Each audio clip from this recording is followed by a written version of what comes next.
At my father's memorial, my phone buzzed. "Stay calm, your sister is recording." I kept a smile while sending back one word, Raven. Within seconds, my husband's SEAL team stood up in full disguise. What followed made her wish she'd never tried. You know, I've faced down some truly dangerous situations in my 3 decades in the Army, moments where silence was as deadly as any bullet. But absolutely nothing prepared me for the sickening betrayal that ambushed me at my own father's memorial service. It was a day meant for sacred grief, not a calculated ambush by my own sister. I'm Terry Lawson, 52 years old, a lieutenant general in the United States Army, and a woman who'd seen enough battlefields to know when a war was brewing. But this was different. The church was hushed, filled with the deep, resonant hum of the organ. The air itself felt thick with incense and sorrow, a heavy blanket over rows of dark-suited figures clutching tissues, clasping hands. There, on the altar, sat my father's photo, his uniform crisp, his medals catching the candlelight, a Marine through and through. He taught me that honor wasn't a gift, it was something you defended. My husband, Mark, a 4-star admiral in the Navy, sat beside me in the front pew. We'd agreed, this day was solemn. No politics, no family squabbles. Just Dad. Then I felt it. A small, deliberate movement under the pew. Mark's hand, discreetly, slid his phone into mine. My heart didn't quicken, it slowed. Years of training had hammered one truth into me: reaction is the enemy's currency. One message glowed on the screen, stark and simple: don't react. Your sister is recording you. I let my eyes drift back to the altar, my face a mask, a faint, almost imperceptible smile playing on my lips. My thumb moved across the screen, typing one word: Raven. Not random. It was a code we'd established, a silent signal to turn observation into swift, decisive action. 10 seconds later, the subtle scrape of chairs on hardwood. 8 men and women, dressed like any other mourners, rose from scattered seats across the sanctuary. Nobody in that room knew they were Mark's SEAL team, disguised as guests. They moved with an almost ethereal precision, splitting into pairs, their eyes scanning faces, their hands quietly, professionally, confiscating devices. No one raised their voice. No one argued. The organ continued its mournful melody, as if nothing had changed. Out of the corner of my vision, I saw Rachel, my older sister, freeze. The phone she'd been angling towards me slowly lowered. Her mouth opened, then closed. Her eyes flicked between me and Mark, searching for an answer, a way out. And in that chilling moment, I knew. This wasn't just about today. This was about something deeper, something that had been simmering for years. Why would my sister want to catch me off guard, in the middle of our father's memorial? Why turn a day of remembrance into a staged spectacle? Those questions burned in my gut, a silent fire, as the SEAL team worked. I promised myself, right there in that pew, I would find the answers.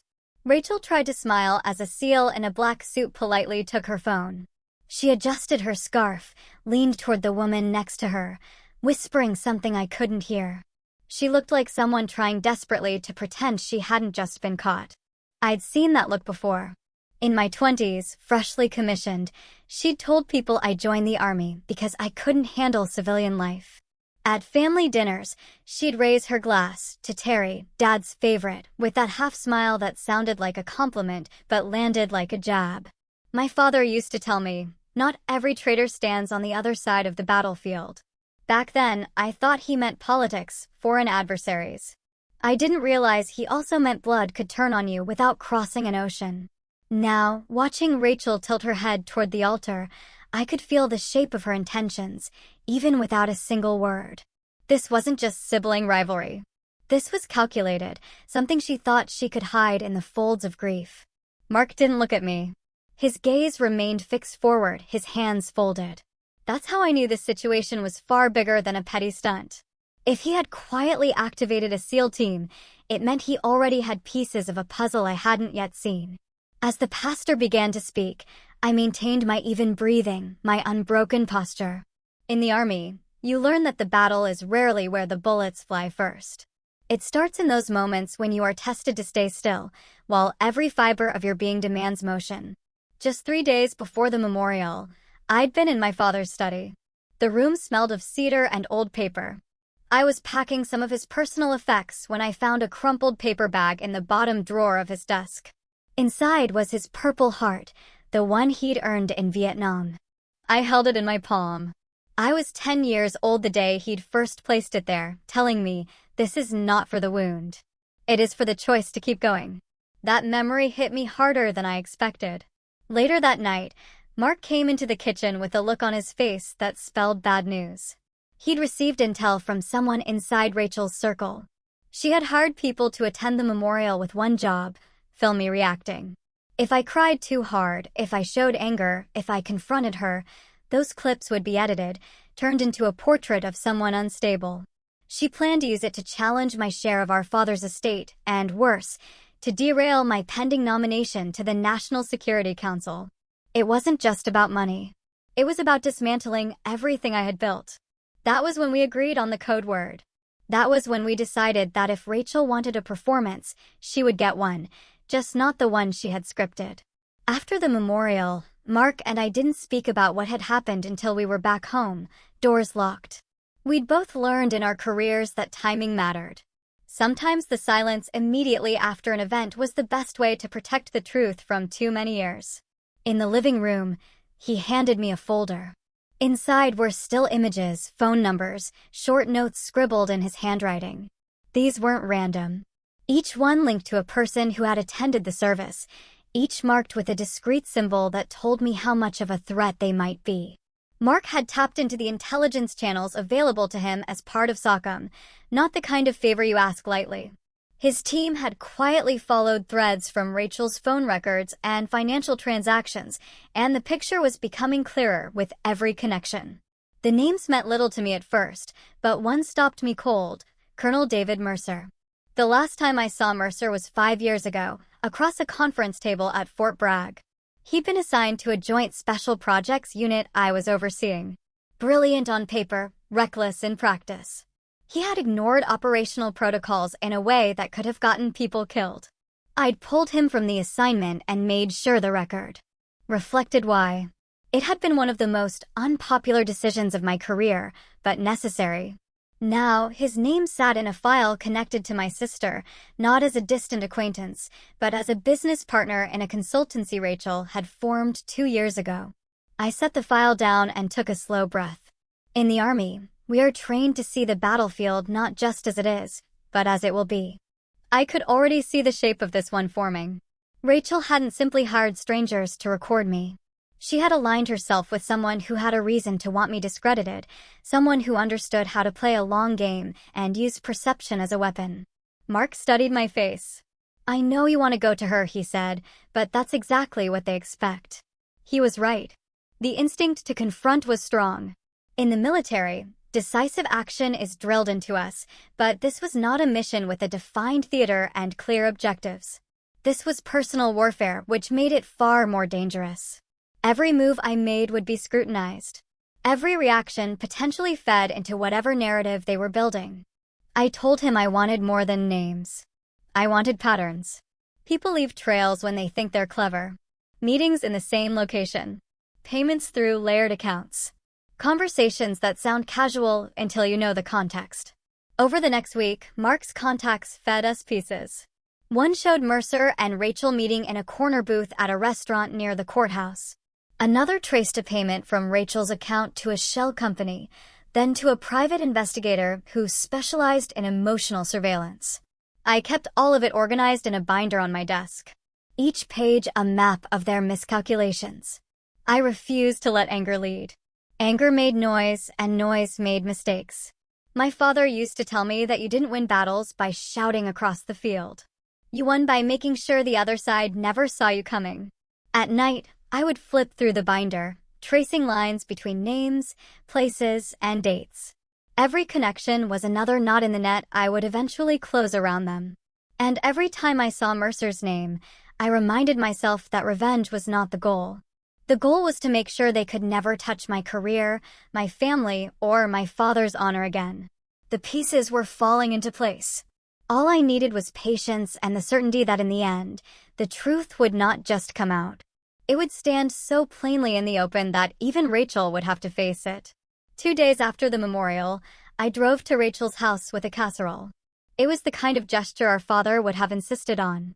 I rang the bell, shoulders set. I had no intention of arguing. The visit would be brief and watchful. Rachel wasn't home. Her daughter, Lily, opened the door with a quick smile. She was 9 and earnest. The babysitter called from the kitchen that Rachel had stepped out. She waved me in and returned to a sink of dishes. Lily tugged my sleeve. "Aunt Terry, come see what I made." She led me to the dining table where paper crowns lay in a row. One was purple with silver stars. Purple always brings my father to mind. I placed it on her head. "Regal," I said. She laughed and spun. We colored quietly. Lily drew a medal that looked like an oval with a ribbon. She shaded it purple. "Is this Grandpa's heart medal? The one for being brave and hurt at the same time?" "Yes," I said. "It is called a Purple Heart." She nodded, then tilted her head the way children do when they repeat cargo too heavy for them. "Mom says you are going to sell all of Grandpa's medals." She said it the way a child asks about ice cream after dinner. Heat rose in my chest. Not rage, something heavier. I set the marker down. The room clicked into high focus. The hum of the refrigerator, the clink of a spoon. Lily's small breath waiting for my answer. Weaponized innocence does not arrive with sirens. It arrives with wide eyes and open questions. I crouched so we were eye level. "Sweetheart," I said, keeping my tone even. "Medals are not things I sell. They are things I protect. Your grandpa gave his country more than most people will ever understand. Those medals belong to the story of who he was." She frowned. "Then why would Mom say that?" "Sometimes grown-ups speak from hurt," I said. "Sometimes they are mistaken." I didn't add that sometimes grown-ups use children to deliver cuts that leave bigger scars. Lily traced the purple medal with her finger. "Can you show me the real one sometime?" "Yes," I said. "I can show you. And I can tell you how he earned it." The babysitter called that Rachel had texted. She would be back in 10 minutes. I helped Lily glue a ribbon to the paper medal. It felt like a promise. When I left, I didn't slam doors or call Mark. I put the empty pan on the passenger seat and sat with my hands on the wheel. The insult was specific. It didn't bruise only my pride. It struck at my father's honor. I could taste metal at the back of my tongue. On the drive home, I called an archivist at the Army Heritage and Education Center. I arranged temporary custody paperwork so the medals could be cataloged, photographed, and stored in a climate-controlled vault. If Rachel wanted the story to be that I would sell them, the record would say otherwise.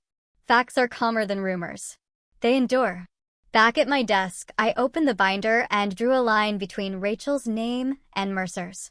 I added a note in red ink. Asterisk leverage through the child. Narrative contamination. Asterisk I breathed in for 4 counts and out for 6. I would not let them draft Lily into their war. I would not let them turn a child into a weapon against her own history ever. The family meeting was held at my uncle's house under the pretense of discussing memorial donations.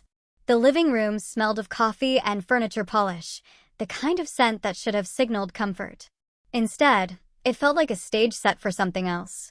Rachel sat across from me, legs crossed, a porcelain cup balanced in her hand. She waited until the room quieted, until all eyes could swing her way, and then she smiled. The kind of smile that wasn't about joy. "You know," she said lightly, "Terry's always been great at ordering soldiers around, but in real life, outside the army, I'm not sure she'd know what to do with herself." It was a simple sentence dressed as a joke, but I felt the shift in the air. A couple of cousins chuckled nervously. My aunt looked down at her lap. The words were meant to land and stay, to plant a seed that would grow in the minds of everyone present. I set my coffee down without a sound. My posture didn't change, but I let my eyes meet Mark's across the room. His jaw tightened just enough for me to see. And in that silent exchange, we both understood. This was not an isolated remark. This was the opening volley in something bigger. I could have responded. Years of command had taught me how to cut through subtext with precision, but battles chosen in anger are rarely won in strategy. Instead, I let the silence do its work. People remember who stayed calm when provoked. They also remember who threw the first stone. Rachel turned her head toward another relative as if the comment had been a passing thought already. Forgotten. But I caught the quick glance she shot me from the corner of her eye. She was checking for damage. I gave her none. The meeting moved on to donation logistics, numbers, and bank accounts, but I was no longer listening. In my mind, I added another line to the binder at home, * public undermining attempt. Witness count 12, * Mark's gaze stayed steady on me until the meeting ended. No words passed between us on the drive home. We didn't need them. The war had already started. It simply hadn't been announced yet. The day after the family meeting, Mark slid an unmarked envelope across the kitchen counter. He didn't speak until I had broken the seal and pulled out a small flash drive. "This came in last night," he said. One of the seals embedded at the memorial picked it up without drawing attention. I had it decrypted before breakfast. I walked to my study, closed the door, and plugged the drive into my laptop. The file list was short. One audio file, timestamped 2 hours before the memorial service had started. My fingers hovered over the trackpad for a moment before I clicked play. The sound was muffled at first. A clink of silverware, low voices in the background, the kind of ambient noise you'd hear in a hotel lounge. Then a voice I knew better than my own rose above the rest. Rachel's. "Just get the moment," she was saying, her tone flat, businesslike. "I don't care if she's crying or snapping at someone. Just get the moment she loses control." There was a pause, then the faint sound of money sliding across a table. A male voice, unfamiliar, answered. "Understood. One clean shot is all it takes." Rachel's voice again, sharper this time. "Exactly. People don't remember the whole story. They remember the image you give them. I want them to see her as unstable. The rest will take care of itself." I stopped the playback and leaned back in my chair. The air in the room felt heavier, as if the walls had moved closer. I replayed the clip, this time with my eyes closed. I wanted every inflection burned into my memory, every pause mapped. The seal who'd captured it had been sitting at a table diagonally behind them, his phone camera lens disguised as a shirt button, a directional mic sewn into his cuff. The quality was pristine. The conversation was damning. Mark had been right. This wasn't improvised malice. Rachel had planned the attack carefully enough to hire someone with surveillance skills. It wasn't just about the memorial or the estate. This was about building a narrative she could wield in every circle we shared: family, professional, public. I pulled out my binder and added a new tab, Direct Transactions. I printed the transcript, noting the timestamp, location, and voice IDs. Every detail would matter later, not just for court, but for the court of public opinion. Still, part of me hesitated, hearing her voice stripped away the thin hope I'd been carrying, that this was a misunderstanding, that grief had twisted her judgment only for a moment. No, this was calculated, deliberate. She had chosen her weapon, and it was me. I sent a secure copy of the file to our attorney with the subject line, Category A Evidence, Immediate Review.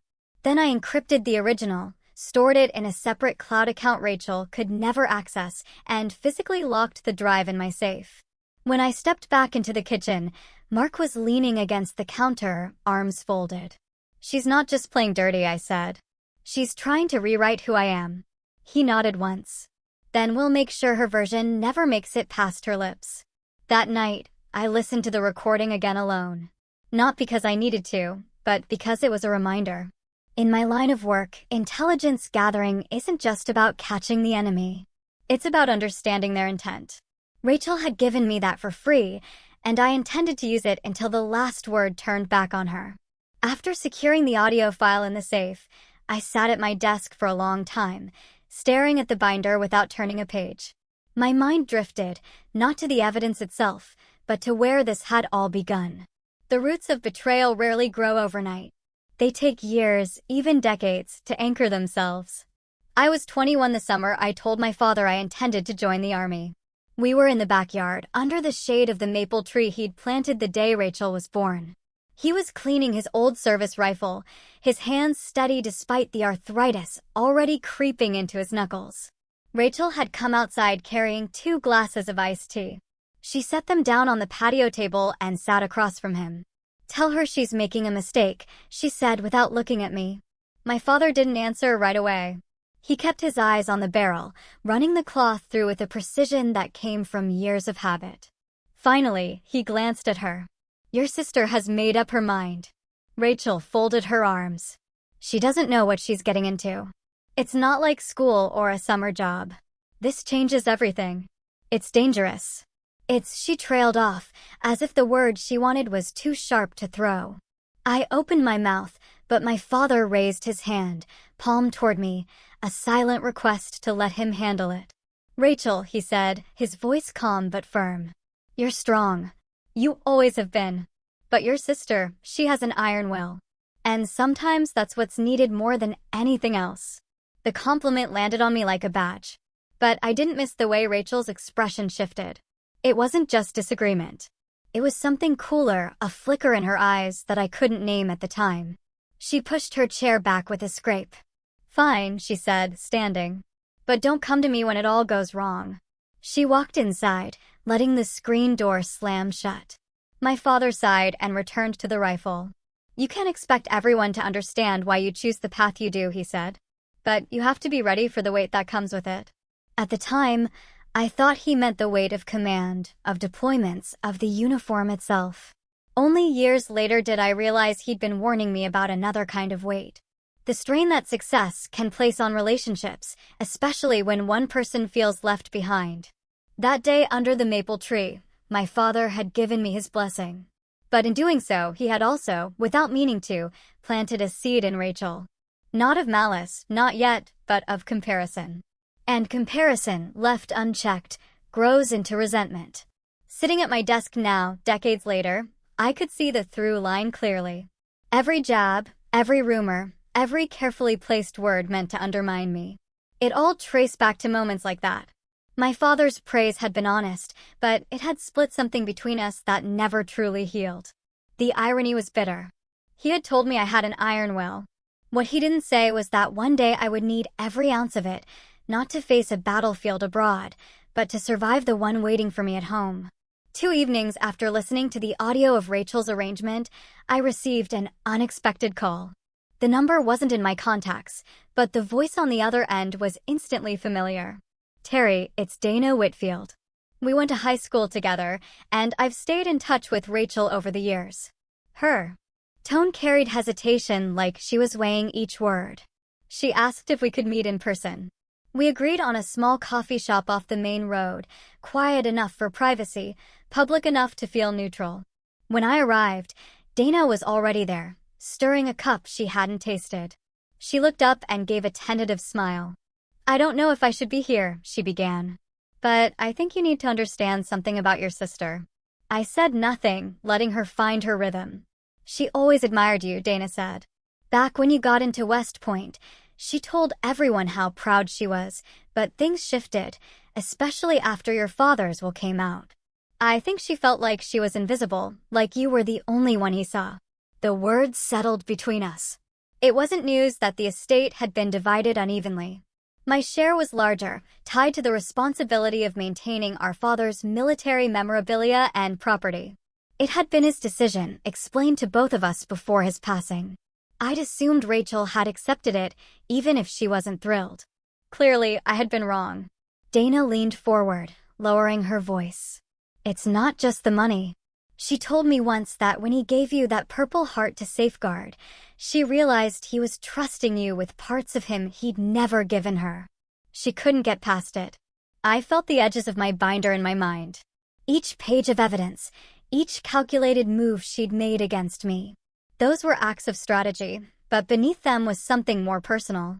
A wound she'd been carrying long before the memorial. Long before Mercer, long before she'd ever thought to hire someone to catch me off guard.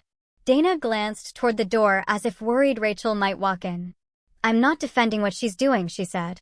"But I think you should know it's not just about tearing you down. It's about her trying to fill a space she's convinced she'll never have."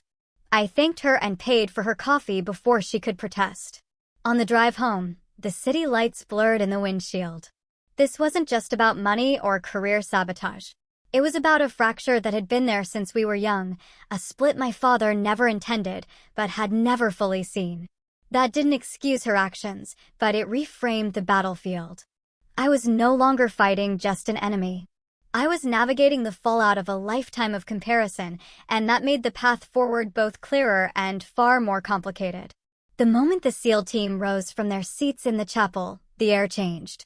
It wasn't loud, no shouts, no barked orders, but the shift in presence was unmistakable. Rows of solemn faces, once blending into the grief-filled crowd, now moved with a purpose that no civilian could quite place. Rachel froze mid-swipe on her phone, her eyes starting to the men and women who were suddenly no longer guests. Their movements were precise, almost reverent as they fanned out, each taking a different section of the chapel. Not a single camera flash went off. Not a single gasp broke the stillness. Only the sound of polished shoes against the wooden floor and the faint creak of pews as they passed. I kept my gaze fixed on the framed photograph of my father at the altar. The black and white portrait captured him in uniform, jaw set, eyes focused forward, as if even in death, he was still watching over the room. My phone, still in my lap, was warm from the single word I had texted, Raven. I didn't need to look at Mark. I could feel him a few rows back, the calm center of a storm he had choreographed weeks earlier. 2 weeks before the memorial, in the quiet of our kitchen, he had laid it out for me. "She'll try something," he said, pouring coffee into my mug. "And if she does, we need to make sure she's the one exposed, not you." I bristled at first. "Mark, this is my father's memorial. It's supposed to be about him, not it will be," he interrupted. His tone measured. "But you need to understand. Rachel isn't going to care about the sanctity of the moment. She'll see it as an opportunity. We take that away from her." He showed me a diagram, rows of seating, shaded zones for angles of visibility, notes on who would sit where. Every member of the SEAL team would attend in civilian clothes, blending in as friends of friends, distant relatives, or even members of the clergy. Their task wasn't to intimidate. It was to quietly neutralize any attempt to record, manipulate, or distort what happened that day. I had looked at the plan and asked, and if she does nothing? Mark had met my eyes. Then they sit there and mourn your father alongside everyone else. No one ever knows. That was the thing about Mark. His operations weren't just about force. They were about precision, about allowing for every outcome without drawing unnecessary blood. In his world, the most effective takedowns often happened without a single shot fired. Back in the chapel, I watched as one SEAL gently approached the guest seated next to Rachel, an older man I didn't recognize, and extended a hand. The man, confused, passed over a small recording device without argument. Another team member moved down the side aisle, leaning towards someone in the third pew. A phone was handed over almost instantly. It was all done with that same cold courtesy Mark had emphasized. No accusations, no scenes, just a silent, methodical removal of weapons. Though here, the weapons were digital. Rachel's phone was the last to go. She resisted. A tight smile plastered on her face as she tried to keep the device close. But the woman who took it, a SEAL with short blonde hair and a black blazer, was relentless in her calm. She whispered something I couldn't hear, and Rachel's hands slowly opened. From my seat, I caught Rachel's eyes. They were wide, searching, her mouth slightly open. For a fraction of a second, I thought I saw the flicker of a memory. Maybe of another time she'd been outmaneuvered. Maybe of the maple tree conversation with our father years ago. I didn't give her more than a glance. My attention returned to the altar, to the folded flag resting in the center. The mission was underway, and for now, my role was simple: to sit still, say nothing, and let the silence do its work. The chapel had not yet settled when the murmurs began.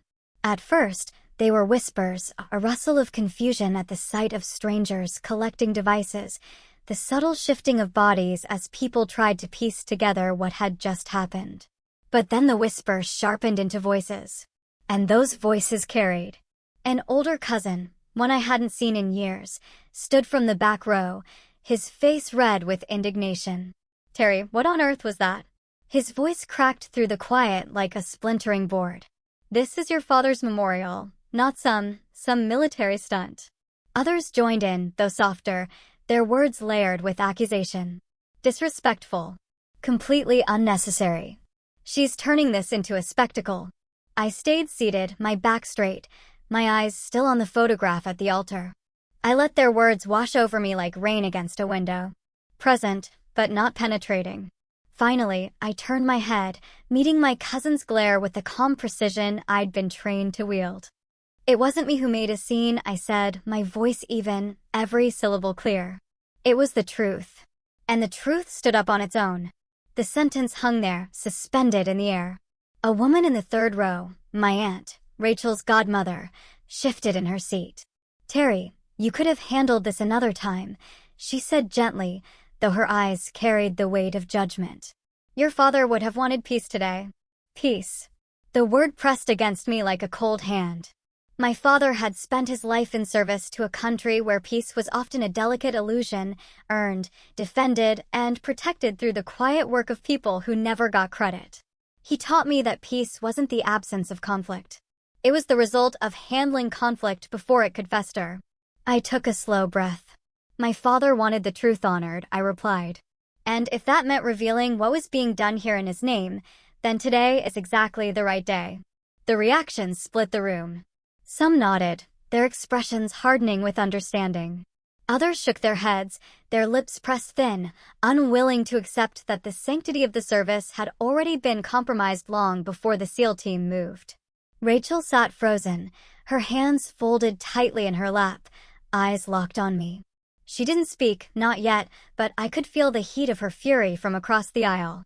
Could almost hear the silent accusations forming in her mind. From the corner of my vision, I caught sight of Mark. He remained in his seat, still as stone, his gaze flicking between me and the growing pockets of dissent. He knew, as I did, that once a truth is shown, people will react in one of two ways. They'll either cling to the comfort of what they believed before, or they'll step into the discomfort of seeing things as they are. Neither reaction is wrong, but both come with consequences. I faced forward again, my focus returning to the folded flag at the altar. My father had carried that flag into 2 combat zones and brought it home untouched. Today, it felt heavier than any weapon I had ever held. The murmurs didn't stop. If anything, they deepened, creating 2 distinct undercurrents in the room. One of quiet support, the other of simmering disapproval. And as I sat there, hands folded, posture unshaken, I knew this wasn't just a single battle in a family feud. This was the opening line of a war that had been building for years. And today, the front line had moved into full view. Rachel stood slowly, smoothing the skirt of her black dress as if the fabric itself were the only thing worth straightening. The room quieted, watching her like they were expecting an apology, or at least a parting shot. But she said nothing. She walked toward the aisle, her heels clicking against the polished wooden floor, measured, deliberate, like every step was part of a performance she knew the audience would remember. When she passed me, she didn't look down or away. Her eyes locked on mine, holding there just long enough for me to see it clearly. Not fear, not shame, but challenge. It wasn't the kind of challenge you could diffuse with words. It was the kind you had to answer one way or another. I kept my face still, my breathing steady, the way I'd been trained in interrogation rooms when someone was trying to push me into a mistake.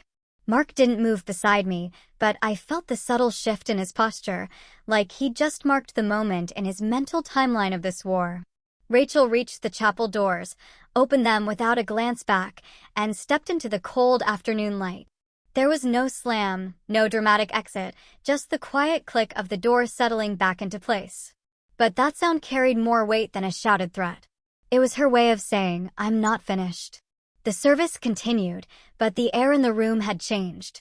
Conversations afterward were clipped and polite, as if everyone knew they were standing in the middle of something much larger than a family disagreement. I shook hands, accepted condolences, and thanked people for coming, all while feeling Rachel's look still imprinted behind my eyes. It was the look of someone who had just lost a battle, but believed she could still win the war. When Mark and I finally stepped outside, the winter air bit at my skin. But it wasn't the cold that made me shiver. It was the certainty, etched as clear as her stare, that Rachel's next move would be calculated, personal, and coming soon. And I would be ready. It started with one name. The former Army officer I had flagged from Mark's intel report, someone I'd removed from a joint operation years ago for falsifying readiness logs, was now on Rachel's contact list. That alone was suspicious. But what caught my attention was who he was working with now. Mark's team had traced a series of encrypted messages from him to a law firm in Arlington. At first glance, it looked like a standard mid-tier practice, the kind you'd see in any downtown building with beige walls and polite receptionists. But the deeper we dug, the more it reeked of something else entirely. These lawyers weren't just in courtrooms. They were in archives, HR offices, and digital record systems. Their specialty wasn't defending clients. It was dismantling people. They built careers out of planting doubts in the credibility of political rivals, corporate leaders, and military officers. The pattern was always the same. First, they'd dig up something small and true, an offhand remark, a minor procedural error. Then, they'd inflate it, wrap it in manufactured context, and feed it to the right people until the damage was irreversible. If they couldn't find anything, they'd quietly create it, altered documents, anonymous complaints, whispers to the press. And now, they were working with my sister. It clicked. The recording stunt at my father's memorial wasn't random. It was an opening shot. The real objective was far bigger.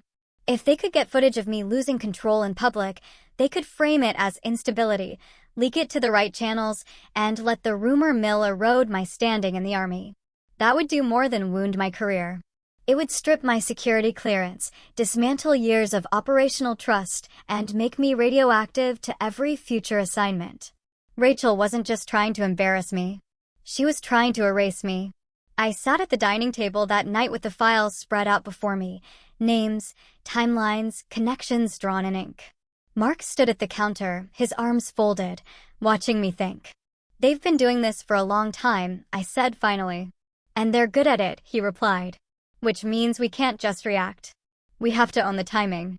I thought about my father's words years ago. Not every enemy wears a uniform. Looking at the web of connections, I realized this wasn't just Rachel's fight anymore. She had plugged herself into something that had dismantled far stronger people than me. But what she didn't understand was that I'd spent my career operating in the shadows, learning how networks fall apart when you pull the right thread. The problem was, the right thread might also be family. 3 days after Mark traced the law firm's ties, the hit landed. I was midway through reviewing a readiness report when my phone buzzed. 3 rapid notifications, all from different friends. Each had sent the same thing, a link to a viral video. My stomach tightened before I even opened it. The clip was only 15 seconds. It showed me in a dimly lit room, holding my father's purple heart. My face was unreadable, then a hard cut to me tossing it into a trash bin. The camera angle shifted just enough to catch the sound of metal clinking against the can's rim. The audio was muffled, but over it came my voice, clear enough to make anyone believe it's just a piece of metal. I froze. I knew exactly what they'd done. The first half was from a year ago when I had been cataloging my father's military memorabilia for safekeeping.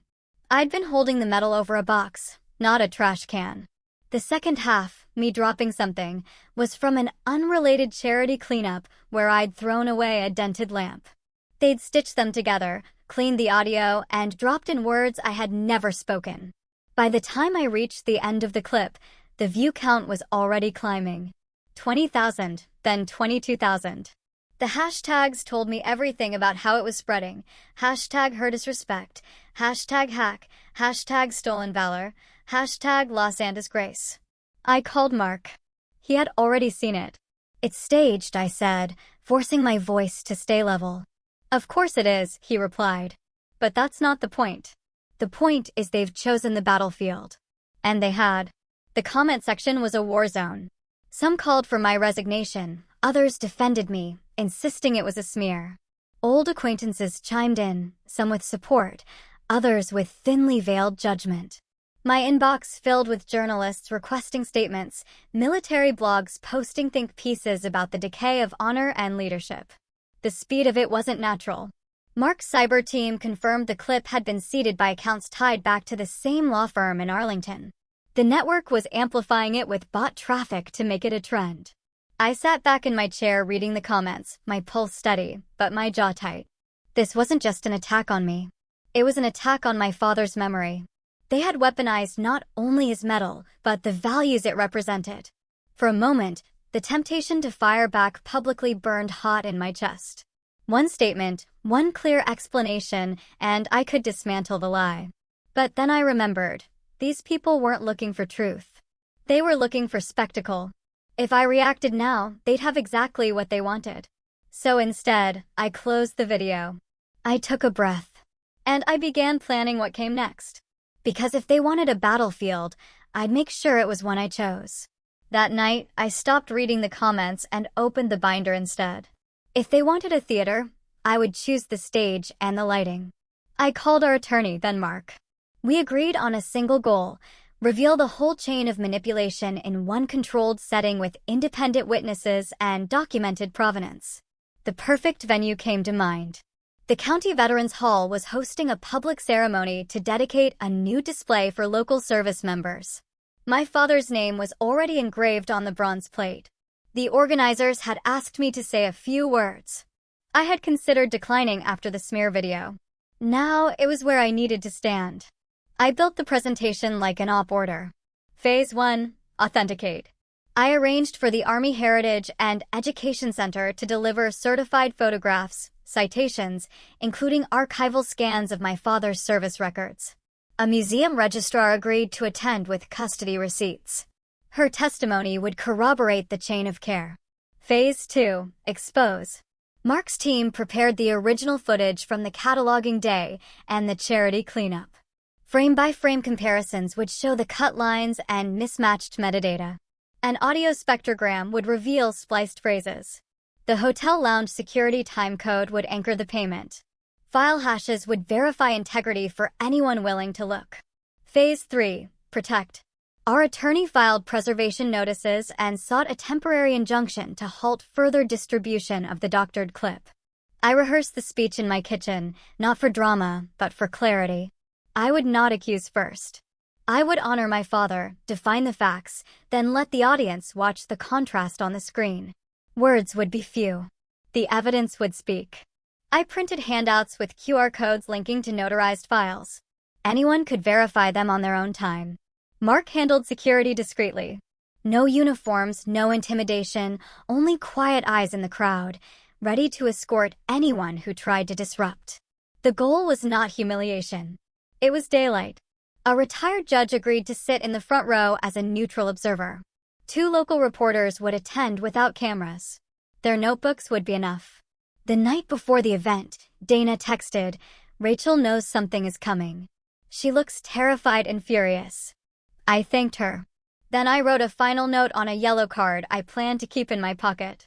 It held my father's sentence: "Not every traitor stands on the other side of the battlefield." I slid the card behind the program.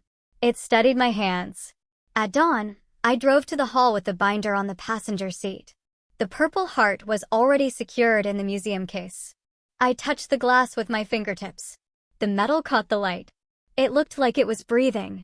Whatever happened on that stage, my father's honor would not be a prop. It would be the standard I raised. I was ready to return fire, not with anger, but with precision. Publicly. The Veterans Hall event was scheduled for the weekend, but the law moved first. On Thursday morning, I entered the county courthouse with my attorney, Miss Hayes. We sat at the petitioner's table. Across the aisle, Rachel adjusted a silk scarf and avoided my eyes. The judge entered. The clerk called our case. Hayes rose and began with chain of custody. She placed a sealed evidence bag on the table, then projected a timeline onto the courtroom screen. Exhibit A, the audio recorded in the hotel lounge before the memorial. We listened to Rachel's voice instruct a paid surrogate to capture the moment I lose control. No narration, only her words. Exhibit B, the devices collected at the memorial under written consent forms. Serial numbers matched the forms. One phone held a drafted caption, "Proof she cracked." Another contained a message thread with timestamps aligned to the hotel audio. Hayes did not grandstand. She walked the judge through metadata line by line. Times, tags, versions, the small fingerprints people forget. Exhibit C, the viral clip of me dropping a medal into a bin, followed by the original sources from the cataloging day and the charity cleanup. A forensic analyst took the stand and explained compression artifacts and spectral anomalies. He showed how my supposed sentence had been stitched from unrelated words lifted from older interviews. The room stayed quiet except for his steady voice and the hum of the projector.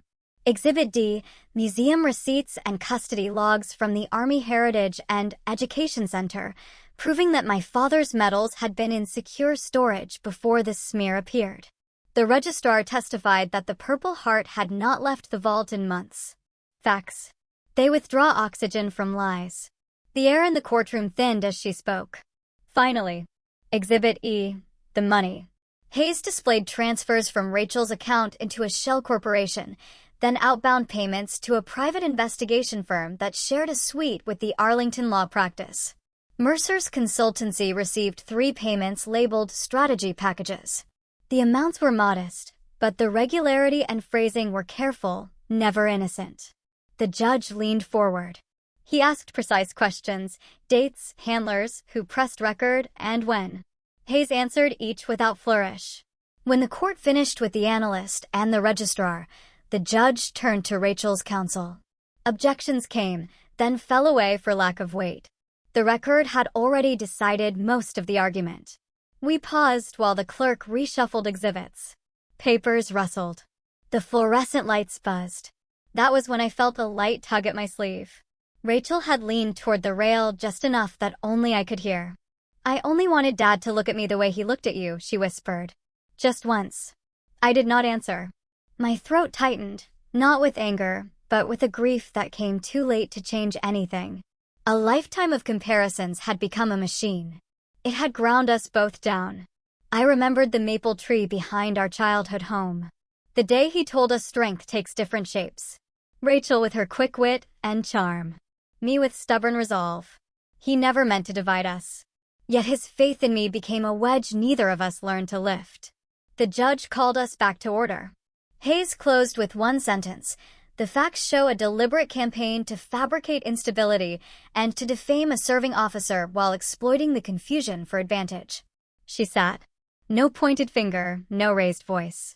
In the hallway, reporters waited near the elevators. I passed without comment. Rachel emerged a minute later, her attorney whispering into her ear. Our eyes met for a heartbeat. No victory in mine, and none in hers. Only the weight of a family that carried its quarrels into public because it could not resolve them at the kitchen table. The hearing ended without a ruling.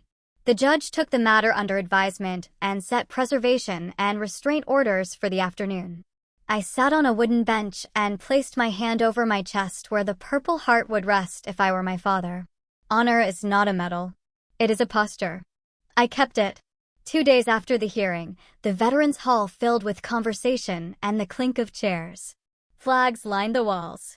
A bronze plaque with my father's name waited under a velvet cover. I signed the program at the podium. My notes were short.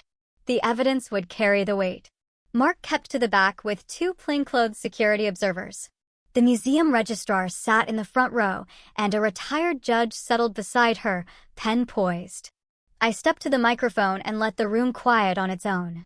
I spoke first about service. I said a name is stitched to a uniform, but honor is stitched to a life. Then I invited the registrar to confirm custody of my father's medals.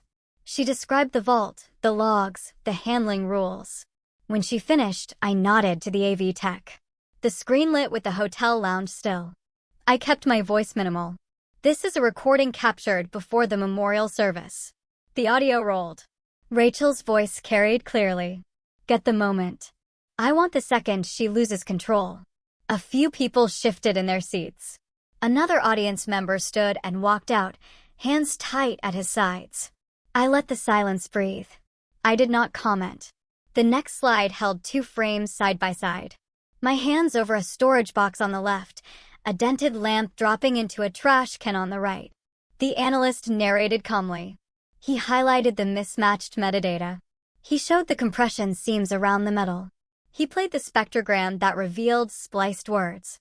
When the side-by-side clip ran, the lie became visible without adjectives. Whispers gathered like wind through a stand of trees. A pair of veterans rose and left, heads low. Others leaned forward, reading the QR codes on the program. The notarized files opened and their faces changed as proofs loaded. I kept my shoulders square. My father taught me to let facts do the climbing. I spoke again, not to accuse, but to draw a line around what mattered. I said my father's Purple Heart was not a prop. It had been wounded into existence. It would never be used as a cudgel. I thanked the registrar and the analyst. Then I turned to the plaque and lifted the velvet cover. The metal caught the gymnasium lights. My father's name glowed. A man in a Korea war cap called out, "General, why not sue them tonight?" I answered plainly, "The court is already in motion. Tonight is not for victory laps. It is for setting the record straight." A woman near the aisle argued that family should stay private. I agreed, then said privacy was violated the moment a camera aimed to manufacture shame. Near the back, Dana stood, her eyes on me. She did not wave. She did not need to. I closed with one sentence. Honor is quiet until you force it to speak. Then it speaks like this. The room held still. Some faces were stern, some softened. A few remained skeptical. That is the cost of daylight. It cannot choose who squints. When it ended, I stepped down from the stage and placed my palm on the plaque. I felt steadier than I had in weeks. I heard shoes on the floor behind me. Not a rush, just measured steps. I did not turn. Whether they were leaving in protest or approaching with apologies did not change the fact that the evidence was public, preserved, and anchored to my father's name. The justice was not loud, but it was exact, and it was enough. After the ceremony, I waited in the quiet hall, collecting programs from the seats. My phone buzzed. Dana texted. Asterisk, maybe she understood. Just too late. Asterisk, I asked what she meant. She wrote that Rachel sat in her car behind the building, silent. Dana asked me to meet her outside. In the lot, the air smelled like cold metal and pine. She stepped from her sedan with a small craft envelope and held it out. She gave me this, Dana said. She told me to bring it to you if you still wanted the truth more than a win. Inside was a flash drive and a folded note. The ink had softened in places as if touched by water. The handwriting was hers. I read it under the sodium lights. Asterisk, I hired them. Mercer convinced me shame could level a tilted field. I was wrong. I will tell the court I was wrong. Use this. Do not protect me. Asterisk, behind the note was a construction paper crown, purple, the kind Lily makes at the table. Across the band, a child had written one word, brave. I closed my eyes. Brave is not the same as blameless. Sometimes it is the first step into a storm you made yourself. I thanked Dana and asked her to text when she reached home. I called Miss Hayes and drove straight to her office. She photographed the envelope, logged the chain of custody, and sealed the drive. A technician cloned it while we waited. The files were emails and invoices, Mercer coaching, subject lines that read narrative package and pressure points, bank records linking the shell company to the Arlington firm, payment schedules that matched the smear timeline, a memo labeling the viral clip as Phase 2. I did not cry. I felt something steadier. Relief for Lily and for the part of Rachel that still knew the difference between power and repair. I wrote a short reply, asterisk, I will tell the judge you cooperated. I will not tell Lily that you were a villain. I will let the record show what you did today, asterisk, I did not send it. I slid it into the binder behind my father's yellow card. Driving home, the boulevard maples threw long bars of shade across the road. I thought of our backyard and the scrape of Rachel's chair the day she walked away from the table. Maybe tonight she moved it an inch. An inch is not absolution. It is a start. Starts matter. They do not erase harm. They change direction. My phone buzzed at a red light. Dana wrote, she is at home with Lily. They're making crowns. I typed back, tell her the museum will keep the medals safe. Tell her Lily can visit them. I erased the message and set the phone face down. Some words belong in a courtroom. Some words belong in the very quiet space between sisters who are not ready to speak, but might be willing to begin someday. The ruling came on a gray Monday, the kind of morning that carries neither celebration nor dread, only the firm weight of consequence. I sat at the petitioner's table with Miss Hayes, while the clerk shuffled papers and the judge adjusted his glasses. Rachel was across the aisle with counsel. Mercer sat 2 rows back. A representative from the Arlington firm occupied the end seat, expression blank. The judge spoke without theatrics. He adopted our exhibits in full. He accepted the chain of custody. He credited the museum logs. He found the authentication unimpeached. He summarized the memorial intervention as proportionate and orderly, undertaken to prevent the manipulation of grief for unlawful ends. Then he addressed the video. Our analyst returned to the stand and walked through the splice again. He explained spectral anomalies and compression artifacts. He traced mismatched timestamps and file hashes. The judge stated the point in a single sentence. The clip was manufactured to convey a false impression of contempt. The order followed in plain lines. A permanent injunction barred further publication of the doctored clip. A written retraction would be issued under the signatures of the individuals and entities that had seeded it. Monetary damages were awarded, but the amount meant less than the language that framed them. The court recognized a concerted campaign to manufacture instability and to weaponize grief. It recognized that the memorial had been targeted as a stage for humiliation. It recognized that my father's medals had been misrepresented as props in a story designed to harm a serving officer and a family. Then the gavel fell on referrals. The judge transmitted the record to the state bar for review of the firm's conduct. He sent Mercer's invoices and emails to the Inspector General for potential fraud and misuse of investigative resources. The court recommended that the district attorney consider charges related to unlawful surveillance and wire fraud. He granted our motion to seal my personnel records. He restored my standing in full and commended the museum for safeguarding the artifacts with care. The courtroom exhaled the way a crowded room does when a storm finally spends itself. I did not feel triumph. I felt repair. Tight stitches across a tear that never should have been made. When we stepped into the hallway, reporters clustered near the elevator bank, pens poised, cameras lowered. I offered one statement. The facts have been tested. The record stands. I will return to my duties. I did not mention Rachel by name. I did not need to. Outside, the sky broke slightly. A pale band of light edged the clouds. Mark joined me on the courthouse steps and handed me a certified copy of the order. He did not speak for a long moment. Then he said what mattered most. Your father would have approved of the method, not the noise.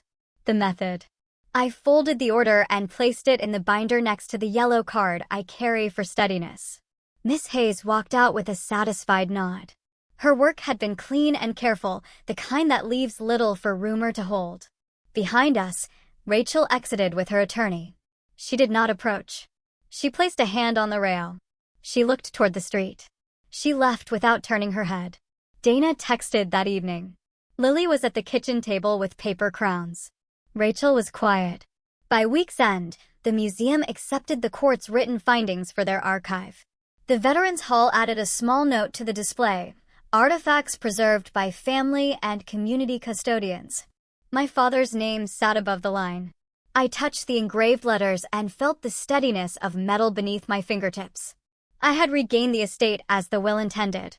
More importantly, I had regained the simple truth of who I am. Independent of hashtags and edited frames. That night, I walked the perimeter of our yard the way I do when I need to move my body into calm. The wind had a scent. The neighbor's porch light painted the grass in soft gold. I was not celebrating. I was breathing. Repair is quiet. It asks for patience. It holds. I held it. The envelope arrived 2 days later. Thin and unremarkable, sliding through the mail slot with the circulars. I took it to the kitchen, opened it with a spoon, and found a single photograph of my father and me on a parade ground. My hand is raised in salute. His smile is small and proud. Taped to the back was a strip of printer paper with block letters. You won this round, but you are never truly alone. I stood very still. Threats do not always snarl. Sometimes they whisper through something you love. I slipped the photo into a clear sleeve and called Mark. He arrived with a field kit, gloves, bags, labels, and an ultraviolet wand. We documented the envelope. We sealed it. We logged the time. Then I phoned the detective assigned to the surveillance case. She came with a patrol officer, took custody, and asked the right questions. Recent watchers, camera alerts, unexplained deliveries. I answered evenly. Ordinary details matter when someone wants to paint dread over your days.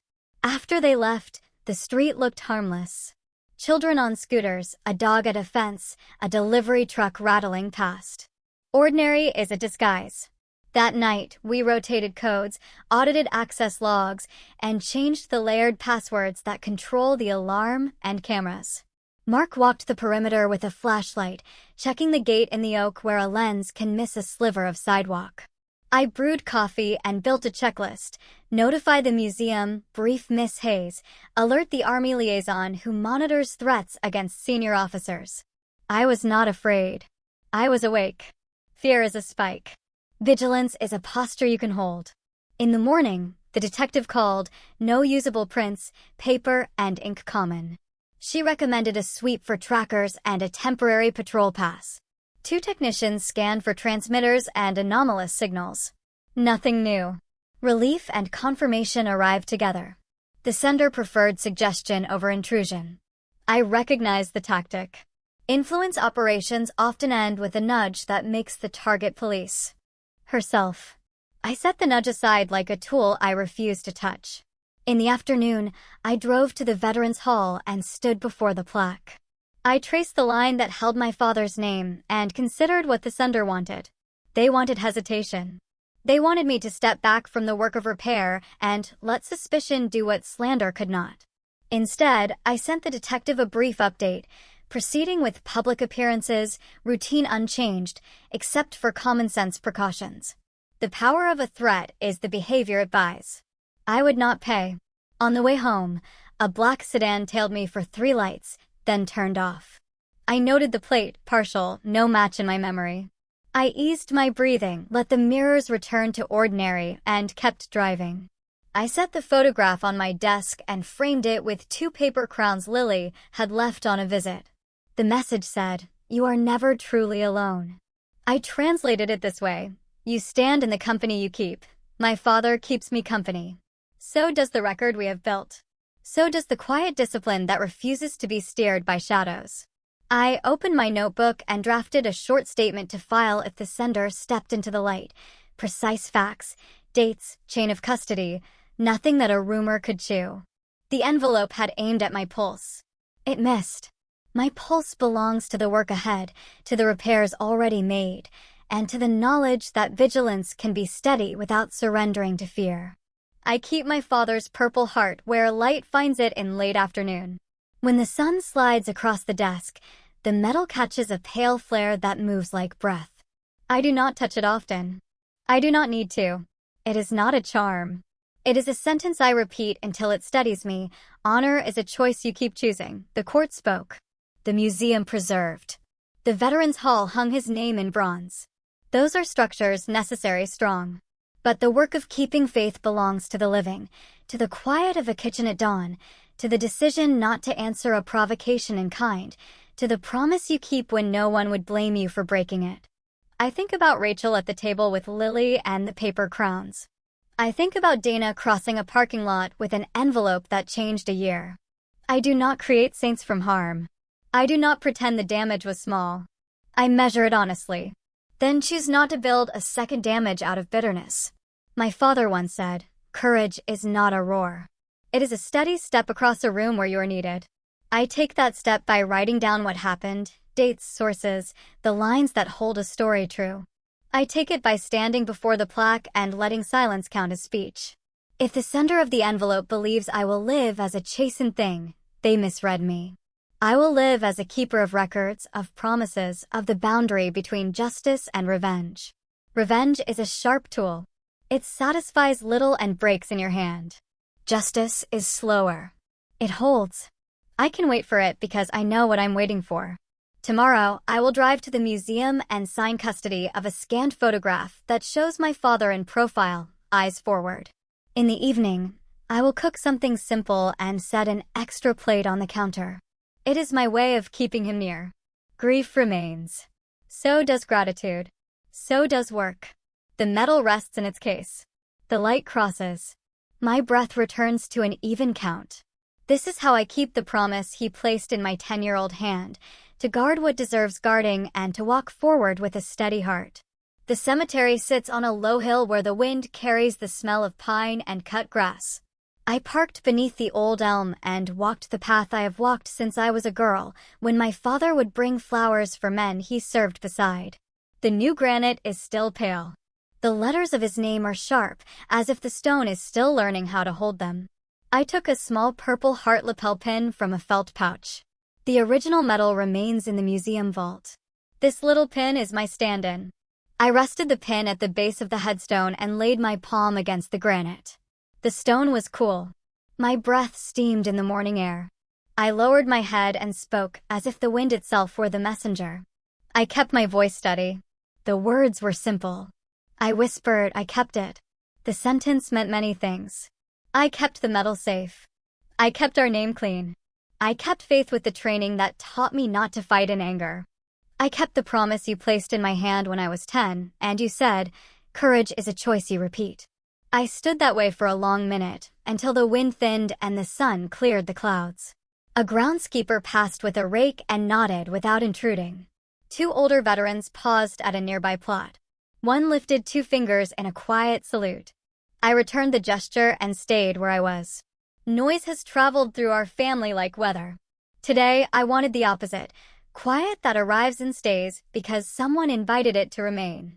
I told my father about the hearing, about the registrar from the museum who protected the chain of custody like a priest protects the chalice, about the judge who let facts do the speaking, about the veterans who watched the side-by-side comparisons and saw the scene where falsehood was stitched. I told him I felt relief rather than triumph, repair rather than victory, and that repair fits me better than celebration ever could.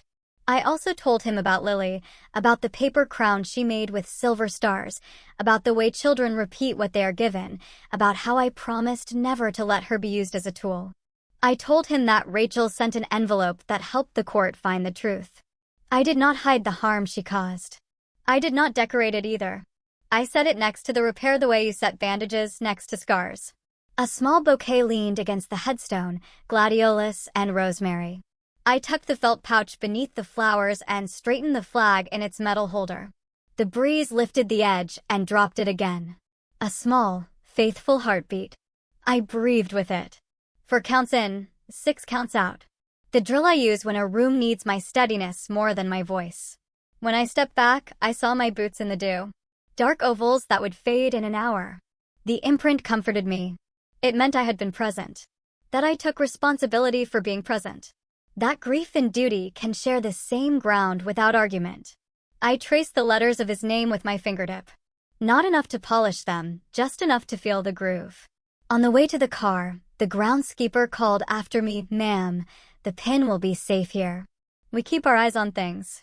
I thanked him and told him where the real metal lives, how the vault will outlast all of us, and how the story matters more than the metal itself. He smiled and said that stories are why people visit. Metal only gives their hands a place to rest. I understood. I looked once more at the headstone before driving away. The hill held its simple geometry. Rows of names, shared silence, a flag above them all. My father had taught me that honor is not noise. It is posture.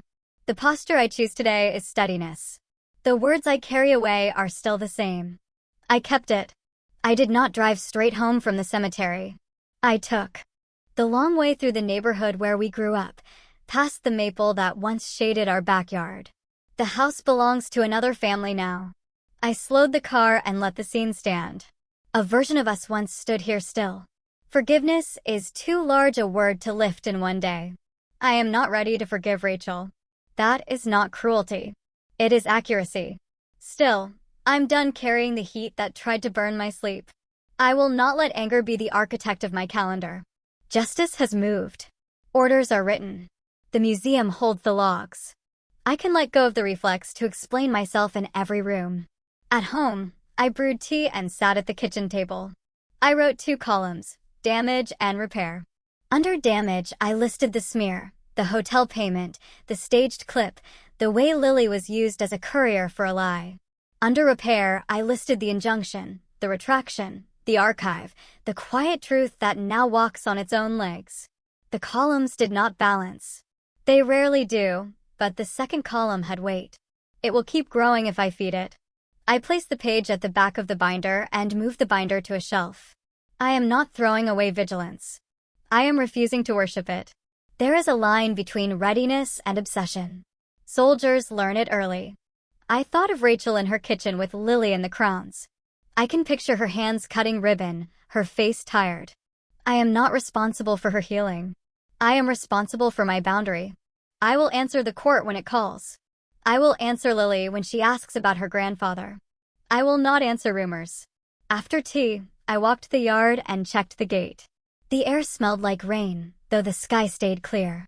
That scent reminds me that weather inside a person can differ from the sky above. I said a small prayer for the part of Rachel that brought the envelope. For the part that believed truth could still be chosen. I did not grant absolution. I granted room. Room is where growth happens. I called my therapist and extended our standing appointment. Leadership does not cancel care once the crisis passes. Leadership widens the path. We spoke about letting justice be what it is. Not vengeance in a suit, but a structure that allows ordinary life to resume. Sometimes the most radical sentence is, I am going to sleep. That night, I left the porch light on and read a chapter from a book my father loved. The words were steady. They made a shelter. I set the book aside and wrote a letter I may never send. I told Rachel I would not oppose leniency if she keeps cooperating, that accountability and mercy can share a bench if the facts are honored. That Lily deserves parents who choose repair in public and in private. I sealed the letter and put it with the yellow card. Before bed, I stood at the window and watched the street. A neighbor carried groceries. A boy wheeled a bin to the curb. A dog chased a moth. Ordinary life does not ask for a speech. It asks for presence. I turned off the light and let the house rest. Justice will keep its own watch. My task is to release the rope I have been pulling and trust that not everything needs my hands all the time. I slept, not perfectly, but honestly. The next evening, a dark sedan paused at the curb outside our house. It idled beneath the street light while the engine note settled in my chest. Mark stepped onto the porch and met my eyes. I shook my head and stayed where I was. The car crept forward, reversed once, then rolled away as if the driver wanted the pause observed rather than feared. I did not follow. I set my hands on the rail and counted my breath. Vigilance is not panic. It is measured attention. The cameras captured the plate and time. We sent the clip to the detective and locked the door. Inside, the house felt like itself again. Light on the table, a book lying open, a mug drying by the sink. The message was simple, someone is watching. My answer was simpler, so am I. And I am not alone.